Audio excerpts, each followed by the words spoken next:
There are only 19 days until Election Day, which, as we all know by now, is actually the last day of voting.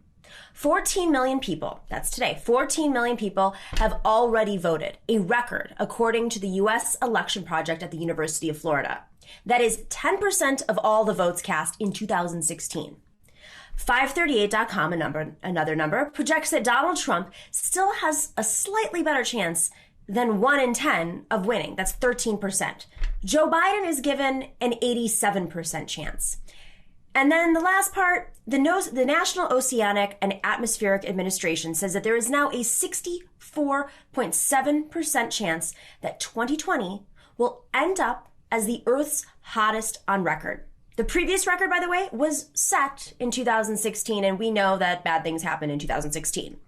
So if you are having any doubt about how important this election is, if you are just exhausted, if you are just tired of being tired, then write out that last number in big digits. 64.7%. Tape it to your refrigerator. Just look at it and remind yourself what is at stake in the next 19 days. It isn't just the soul of America, as Biden likes to say, stealing from Marianne Williamson. It is about the fate of Earth. We are breaking temperature records at a frightening pace, faster than climate scientists forecasted. Last month was the hottest September on record, and the 44th straight September that was warmer than the average for the 20th century. Think about that.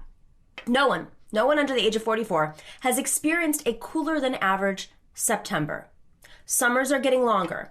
Colder climates are getting warmer. The ice is melting, and our future is on the line.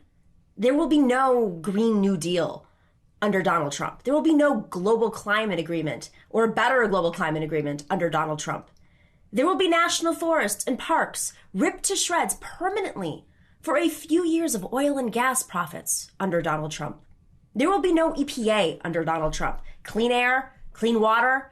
Nixon would be never trumping Trump at this point because, of course, those were his acts.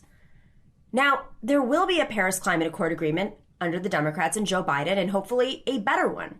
There will be a new green energy plan, even if it isn't our perfect plan, because it has been written by Sunrise Movement.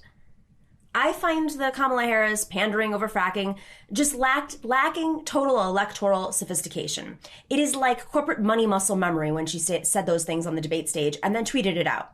I would ban fracking today. I was part of an anti-fracking movement.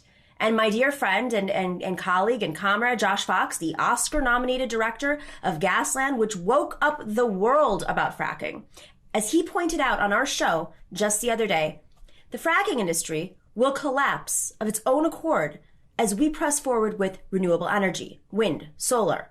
As the alternatives to fossil fuels get cheaper and cheaper, the defense of fracking will get dumber and dumber.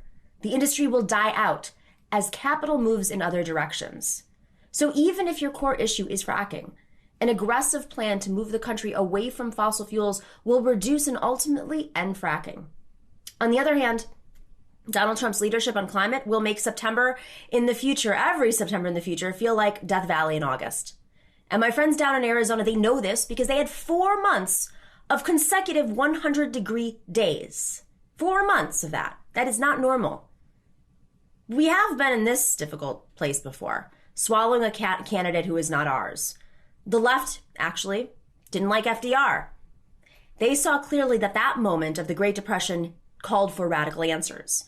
And FDR was a way for capitalism to survive. He was the alternative to socialism. Yet under pressure of the moment and a powerful demand for change from the left, FDR still brought the New Deal. Biden, make no mistake, is no FDR. But the moment is just as big. In many ways, the chance for change might be even bigger. He has no choice if he wants to be an effective president to act big, if he wants a good legacy, if he wants the Democratic Party to exist, if he wants the United States to maintain any form of idea of the American dream. If Trump is defeated, the path to change opens up. It won't guarantee we win, and it really will be about big fights in the future. But Trump's re-election guarantees destruction. You may disagree with me on this, but neoliberalism is dying. And we, a growing progressive movement, a young progressive movement, We need to guarantee that Sunrise keeps writing Biden's climate plans, and we threaten primaries and protest their offices if the neoliberals don't recognize this crisis, or they'll be voted out. Maybe not the first time, or the second time, or even the third time, but we don't give up because the stakes are too high. Look at Cori Bush. She didn't give up. She kept running, and she won. So Trump and Biden were supposed to hold that town hall style debate tonight, right? Well, who knows? Maybe they even would have, discussed climate change in some form. But Trump pulled the plug when the debate commission said that the candidates should meet virtually, just like, the rest of us, to prevent that spread of COVID-19. But Macho Man Trump said that this was not his way, which is puzzling since he knows all about online bullying. That's his whole thing. So instead of the debate tonight, Biden and Trump will hold separate town halls on separate TV networks at the same time at 8 p.m. Eastern. Remember, the debate commission was created to guarantee some tentpole moments in the general election and take the maneuvering away from both the campaigns and the corporate media. That is yet another example how Donald Trump eviscerates any kind of process and oversight. When Trump wrecked the commission's plan for tonight, Biden and ABC agreed to a town hall at 8 p.m. Then Trump worked out a competing plan at his old apprentice home at NBC at 8 p.m. It really is hard to understand the minds at work at NBC. We don't expect much from corporate media, but this? Really? Why not hold the Trump rally, town hall, whatever you want to call it, after the Biden town hall? What was the problem with 9 p.m. Eastern? They didn't want to disrupt their new show, Connecting, which is about life in the pandemic, by showing the guy who has been central in our lives to the pandemic, who has exacerbated the pandemic. Okay, great. This is hardly the worst offense by corporate media, but it may actually be the stupidest because it comes at the stupidest moment in the stupidest way, and it shows that at the end of the day, they care more about profits than actual change. Thanks for watching and listening to The Nomiki Show. But remember to click like and subscribe on YouTube, and please share on social media. If you're not already a patron, please join us for as low as $5 a month on patreon.com/The Nomiki Show for early and special content. That investment makes a huge difference. We are not corporate media raking in the dough. It's really you guys that are keeping us going. So please consider being a patron. And to our current patrons, thank you so much. We are incredibly grateful to you.